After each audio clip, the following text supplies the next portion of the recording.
जय हिंद, वंदे मातरम। स्वागत है आप सभी का गुरुजी वर्ल्ड एग्जाम स्टडी प्लेटफॉर्म में। दोस्तों, आज का यह वीडियो बाल विकास और शिक्षा शास्त्र के 30 महत्वपूर्ण प्रश्नों पर आधारित एक ऐसा मॉडल पेपर मॉक टेस्ट जो एग्जाम में चार चांद लगाने वाला है। तो बने रहिएगा इस सुपर फास्ट वीडियो में और देखिएगा, परखिएगा और क्वेश्चंस का जो लेवल है वो किस तरीके से बदलता है। मैं ये मानता हूं कि इस क्वेश्चन पेपर को आपने लगा लिया तो आपका एक कॉन्फिडेंस लेवल है वो बहुत अच्छा हो जाएगा। क्वेश्चन आप गलत करेंगे ये तो तय है, लेकिन सीखेंगे भी बहुत। पहला क्वेश्चन, शारीरिक विकास की गति किस अवस्था में बहुत कम हो जाती है। देखिए, जब भी हम शारीरिक और मानसिक विकास की गति की जब भी बात करते हैं तो दो क्वेश्चन हमेशा याद रखना कि जब भी शारीरिक विकास की गति सबसे तीव्र अवस्था की जो अवस्था पूछी जाए तो तीव्र अवस्था शैशवावस्था में होती है, और शारीरिक विकास की गति अगर बहुत कम पूछी जाए तो जब कम की बात करें तो ऑप्शन नंबर किसके साथ, बाल्यावस्था के साथ लॉक किया जाएगा। अगला क्वेश्चन आपके स्क्रीन पर है दूसरा, वृद्धि के बारे में क्या सही नहीं है। दोस्तों, हर चैप्टर से क्वेश्चन लिए गए हैं। वृद्धि और विकास एक आपका चैप्टर है जहां से क्वेश्चन पूछे जाते हैं। देखिए, वृद्धि क्या होती है। वृद्धि आपकी एक लिमिट समय तक चलती है जो आप सभी को पता है। जैसे आपके शरीर का बढ़ना, आपके शरीर का वजन, आपके शरीर में हाथ पैरों का जो आकार है वो एक लिमिट समय तक रहेगा। चलिए चेक कर लेते हैं वृद्धि के बारे में क्या सही नहीं है। अभिवृद्धि शारीरिक होती है, बिल्कुल सही बात है। अभिवृद्धि मात्रात्मक होती है, एक मात्रा में इसको गिना जा सकता है, इसको तौला जा सकता है, इसको मापा जा सकता है, ये भी सही है। अभिवृद्धि मापनी होती, बिल्कुल सही बात है। यानी आप ये कह सकते हो कि हमारी लंबाई है वो कितने सेंटीमीटर है तो माप सकते हो।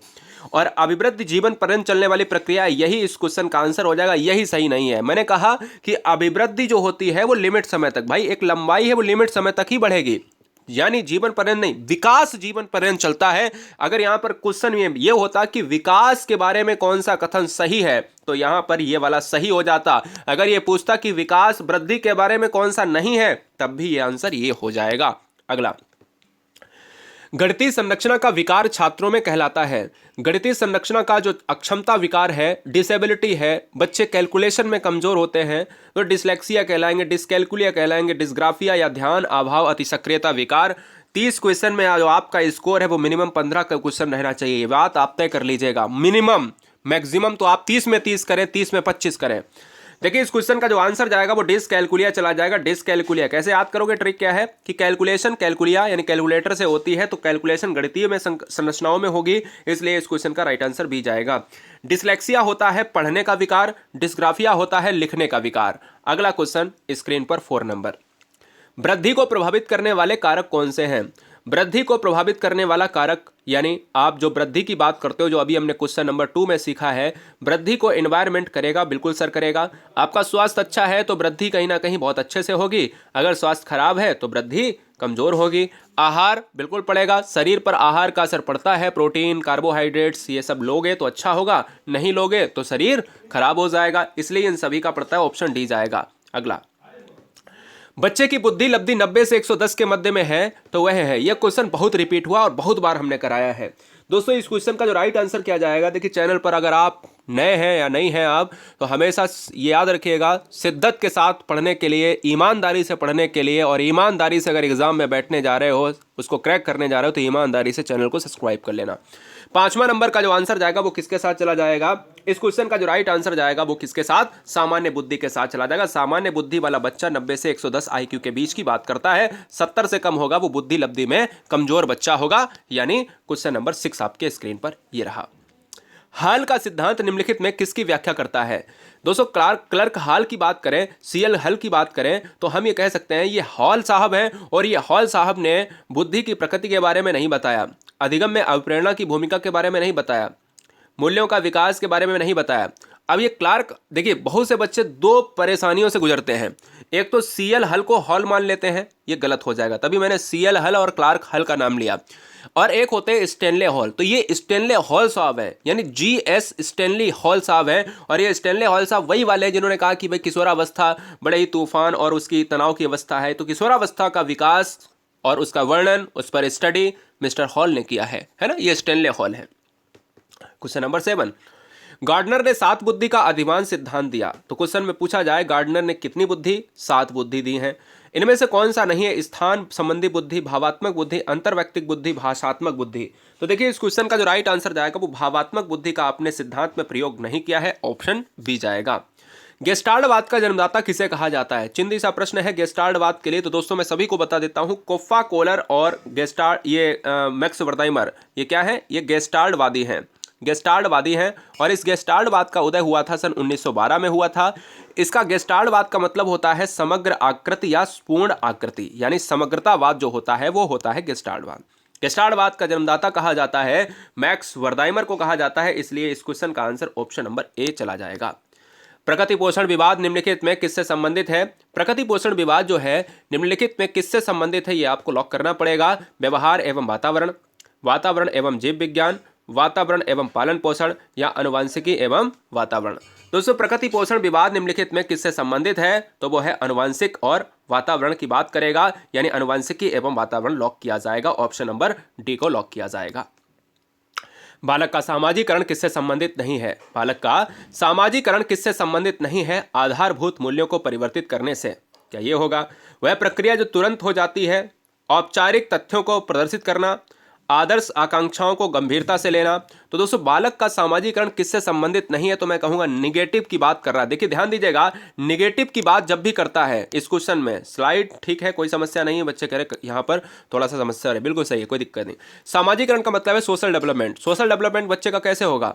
एक समाज में रहकर उसके नियम को जानकर, उसमें थोड़ा समय लगता है। आधारभूत मूल्यों को परिवर्तित करने से बिल्कुल होगा। वह प्रक्रिया जो तुरंत हो जाती है, नहीं है पूछा है, तो दोस्तों यही आंसर हो जाएगा। भैया सामाजिकरण क्या तुरंत हो जाती कि बटन दबाया तुरंत हो गई? ऐसा नहीं है। सामाजिकरण कहीं ना कहीं एक लंबी प्रोसेस प्रक्रिया है और उस प्रोसेस से गुजरने का काम कहीं ना कहीं समय लेता है। अगला क्वेश्चन, प्रेरक संप्रदाय के प्रतिपादक कौन है? प्रेरक संप्रदाय के प्रतिपादक कौन है? कमेंट कीजिएगा। दोस्तों अगर प्रेरक संप्रदाय की जब भी बात होती है तो आपको यहां पर बताना है, तो वहां पर जो आंसर चला जाएगा किसके साथ? मैकडोगल के साथ बच्चे चले जाएंगे। नहीं, ऑप्शन नंबर किसके साथ चला जाएगा? डी के साथ। विलियम मैकडोगल कहे जाते हैं, व्यवहारवाद में एक पुस्तक के लिए जाने जाते हैं, आउटलाइन ऑफ साइकोलॉजी के लिए। अगला, पियाजे के अनुसार संज्ञानात्मक विकास की द्वितीय अवस्था कौन सी है? पियाजे के अनुसार संज्ञानात्मक विकास की द्वितीय जो अवस्था है, तो मैं कहता हूं कि पहली अवस्था कौन सी है? तो ज्ञानेंद्रीय अवस्था है, 0 से 5 साल, जन्म से 5 साल। दूसरी अवस्था है 5 से 11 साल, यानी 5 से कितनी है? 5 से, फटाफट बताइएगा, अरे सॉरी माफी चाहेंगे, 0 से 2 साल। और तो बाल्यावस्था बताने लगे थे। बाल्यावस्था और किशोरावस्था से ही रिलेटेड पियाजे ने दिए, लेकिन उन्होंने अपनी अवस्थाओं को बदल दिया और पूर्व संक्रियात्मक अवस्था दी है 2 से 7 साल दिया है, और इसके बाद मूर्त संक्रियात्मक अवस्था 7 से 11 साल, औपचारिक संक्रियात्मक अवस्था 7 से 11 है, तो 11 से ऊपर हो जाएगा, यानी 14 के ऊपर। तो मैं ये कह सकता हूं कि इस क्वेश्चन में जो आप दूसरी अवस्था देख रहे हो, यानी ऑप्शन जाएगा सी के साथ, पूर्व संक्रियात्मक अवस्था। इस क्वेश्चन का राइट आंसर, यानी द्वितीय अवस्था पूछी है तो दूसरी ये अवस्था है, पहली ये अवस्था है, तीसरी ये अवस्था है और चौथी ये अवस्था है। अगला क्वेश्चन आपके स्क्रीन पर ये रहा। लेव वाइगोस्की जाने जाते हैं रशियन साइकोलॉजिस्ट। इनके अनुसार संज्ञानात्मक विकास का मूल कारण है, यानी बच्चे का विकास किस तरीके से होगा, ये लेव वाइगोस्की सोच रहे हैं। किस तरीके से लेव वाइगोस्की का सिद्धांत बच्चों ने पढ़ा था, आप बताइए। हमने लेव वाइगोस्की का सिद्धांत बहुत अच्छे से पढ़ा है, पियाजे का सिद्धांत बहुत अच्छे से पढ़ा है। इन 3-4 सिद्धांतों को, जैसे थॉर्नडाइक, पियाजे, वाइगोस्की और कौन सा, स्किनर का सिद्धांत, ये सभी आपको बहुत अच्छे से पढ़ने पड़ेंगे, क्योंकि इन्हीं के ऊपर पूरा मनोविज्ञान है। इसके अलावा बेंडूरा की बात करें, बहुत इंपॉर्टेंट है। मैस्लो की बात करें, बहुत इंपॉर्टेंट है। इस क्वेश्चन का जो राइट आंसर जाएगा वो सामाजिक अन्योन्य क्रिया। लेव वाइगोस्की ये कहते हैं कि लोगों के मध्य, लोगों के सहयोग से ही क्या होगा? विकास होगा। जब अन्योन्य क्रिया करोगे, जब पारस्परिक मिलोगे, तभी संभव है ये विकास। शिक्षण से अधिगम पर बल देने वाला परिवर्तन हो सकता है। बाल केंद्रित शिक्षा पद्धति अपनाकर, यानी चाइल्ड सेंटर्ड एजुकेशन की बात करें, रटने को प्रोत्साहित बिल्कुल नहीं।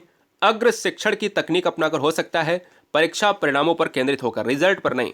यहां पर दोस्तों ये 2 ऑप्शन कट गए। इन सभी में ऑप्शन नंबर ए और सी में ऑप्शन नंबर ए सबसे बेस्ट जाएगा। शिक्षण प्रक्रिया में निम्नलिखित में किसका भली प्रकार ध्यान रखना चाहिए? एक क्लासरूम में एक अध्यापक अध्यापिका, यानी आप सभी अगर कल को अध्यापक बनते हो तो वहां पर आपको सबसे बढ़िया तरीके से क्या ध्यान रखना चाहिए? चलिए 4 ऑप्शन है। विद्यार्थियों की सक्रिय सहभागिता, अनुशासन और नियमित उपस्थिति, गृह कार्य की जांच में लगन, या विषय वस्तु का कठिन स्तर। तो दोस्तों याद रखना है कि सबसे इंपॉर्टेंट जो पॉइंट है वो किस तरीके से आप जोड़ोगे, तो हम ये कह सकते हैं कि विद्यार्थियों की जो सहभागिता है। अब देखिए, अनुशासन पर, डंडे के बल पर अनुशासन हो सकता है, ये गृह कार्य होमवर्क पर ही नहीं डिपेंड रहना। कठिनाई स्तर नहीं, ये बच्चों के प्रेशर को बढ़ाएगा, इसलिए यह सक्रिय सहभागिता का मतलब है कि हर बच्चा बढ़ चढ़कर हिस्सा ले। अगला, 21वीं सदी में मनोविज्ञान का मुख्य आधार तय हुआ। दोस्तों ऐसा मॉडल पेपर हमने बनाया है जिसमें हर चैप्टर को समाहित किया है। 21वीं शताब्दी में मनोविज्ञान का मुख्य आधार तय हुआ था, तो ये हुआ है 16वीं सदी से स्टार्ट हुआ था आत्मा यानी साइंस ऑफ सोल से, और यह रुका है व्यवहार के मनोविज्ञान पर, इसलिए इस क्वेश्चन का राइट आंसर जाएगा ऑप्शन नंबर ए के साथ। पुरुष और महिला की भूमिकाओं का निर्धारण समाज करता है। यह कथन बताता है, यानी पुरुष और महिला की भूमिकाओं का निर्धारण समाज करता है, यह कथन बताता है कि लैंगिकता एक अंतर्निहित अवतरण है, लैंगिकता एक आनुवंशिक प्रतिभा है, लैंगिकता एक अंतर्ज्ञानी अवतरण है, या लैंगिकता एक सामाजिक अवतरण है। तो 17 नंबर का जो आंसर जाएगा, हमेशा याद रखिएगा, जो पुरुष और महिला की भूमिकाओं का निर्धारण समाज की बात करेगा, तो जब समाज होगा तो हमेशा अंतर्निहित होगा या सामाजिक अवतरण होगा। तो मैं कहूँगा समाज है तो सामाजिक होना चाहिए, बिल्कुल सही बात है, क्योंकि क्वेश्चन में ही इसका आंसर है। अगला क्वेश्चन स्क्रीन पर, निम्नलिखित में कौन सा विशेषताओं से भिन्न है? एक उत्तम परीक्षण की विशेषताओं से कौन भिन्न है? ऑप्शन बताइए, निम्न में कौन सा विशेषताओं से भिन्न है? एक उत्तम परीक्षण की विशेषताओं से जो भिन्न है बताइएगा, लॉक किया जाए। 18 नंबर इस क्वेश्चन का राइट आंसर क्या होगा? विश्वसनीयता, वैधता, वस्तुनिष्ठता, अविक्षमता। देखिए, अगर वस्तुनिष्ठता है, ये क्वेश्चन, ये प्रश्नों की जब प्रश्न बनाता है एक एग्जामिनर, तो वस्तुनिष्ठता होती है, उनके वैध होने का प्रमाण जरूरी है, विश्वसनीयता होती है, लेकिन ये तीनों एक साथ में पाए जाते हैं, ये चौथा नहीं पाया जाता, यही भिन्न है अविक्षमता। ये तो हर जगह जगह पर बदलती है, इसलिए इस क्वेश्चन का राइट आंसर डी जाएगा। कोहलर द्वारा चिंपैंजियों पर किया गया प्रयोग किससे संबंधित था? कोहलर द्वारा चिंपैंजियों पर किया गया जो प्रयोग है, ये दोस्तों था इनसाइट थ्योरी पर, अंतर्दर्शी सूझ के सिद्धांत पर। खेलों के माध्यम से बालक में कौन सा गुण विकसित होता है? खेलों के माध्यम से एक बच्चे में जो गुण विकसित होगा वो कहीं ना कहीं आप नैतिकता या सामाजिकता, नैतिकता से अच्छा जो हो सकता है वो है सोशल डेवलपमेंट, सामाजिकता का, क्योंकि एक खेल के मैदान में कई प्लेयर होते हैं और उन प्लेयर में, उन बच्चों में कहीं ना कहीं हर घर का बच्चा, हर घर की बोली होती है और हर घर की भाषा होती है, इसलिए ऑप्शन ए जाएगा। कक्षा 4 का एक बच्चा सदैव चिंतित और कुंठित रहता है, आप क्या करेंगे? उसे अभिभावक से शिकायत करेंगे, मनोचिकित्सक के पास ले जाएंगे, स्वयं परामर्शदाता की भूमिका का निर्वहन करेंगे? तो इससे बढ़िया क्या हो सकता है दोस्तों? आंसर सी लॉक किया जाए। अगला, एक अधिगम विकलांगता जिसमें लिखावट की कठिनाई शामिल है। दोस्तों हमें लगता है कि क्वेश्चंस को जब कराया जाए तो फालतू का यहाँ पर ड्रामा ना करके क्वेश्चंस को बताया जाए बहुत अच्छी तरीके से, जो कल को एग्जाम में बच्चे प्रेशर ना लें। हमें लगता है कि 30 क्वेश्चन को बताने में जो है बहुत से टीचर्स, देखिए टीचर्स होता है, उसकी गरिमा है और कहीं ना कहीं वो बढ़िया तरीके से पढ़ाने की कोशिश करता है, लेकिन कहीं ना कहीं आज के दौर में प्रेशर को कम करना एक टीचर का दायित्व है। तो टाइम को बढ़ा के बच्चे के ऊपर प्रेशर बनाया जाता है, ये कहीं ना कहीं दिक्कत वाली बात है, क्योंकि वीडियो लंबी करनी है, और अगर वीडियो लंबी करनी है तो दोस्तों कहीं ना कहीं फ़ायदा उनका है। ठीक है, तो सिंपल सी बात है कि हमें यहाँ पर लिमिट समय मिल रहा है, हमने आपको कई बार कहा है कि जल्दी से ख़त्म करो, अगली वीडियो का इंतजार करो। एक अधिगम विकलांगता जिसमें लिखावट में, तो लिखावट का मतलब है कि ग्राफिया, और ग्राफिया को मैंने बताया कि डिस्कैलकुलिया आपका गणितीय विकार, डिसलेक्सिया आपका पठन विकार, डिस्ग्राफिया आपका लिखने वाला विकार। अगला क्वेश्चन, प्रगतिशील शिक्षा में बच्चों को किस प्रकार से देखा जाता है? प्रगतिशील बच्चे क्लास में, ये क्वेश्चन सी-टेट में अभी जो हुए हैं शिफ्ट में बहुत पूछा गया, अब ये क्वेश्चन आपके एग्जाम में आ सकता है। प्रगतिशील शिक्षा में बच्चों को किस प्रकार से देखा जा सकता है? बताइए दोस्तों, 23 नंबर का आंसर क्या होगा? तो ये दोस्तों आपका चला जाएगा पॉजिटिव में सक्रिय अन्वेषक। देखिए यहाँ निष्क्रिय है, वयस्क है, खाली स्लेट, गलत हो जाएगा। बच्चे सबसे पहले कौन सी भाषा सीखते हैं दोस्तों? तो बच्चे सबसे पहले राज्य भाषा, राष्ट्रीय भाषा, मातृभाषा, सांकेतिक भाषा। तो बच्चे तो अपने घर की बोली लेकर आएंगे, मातृभाषा, मदर लैंग्वेज, मदर टंग की बात करेंगे, ऑप्शन जाएगा सी के साथ।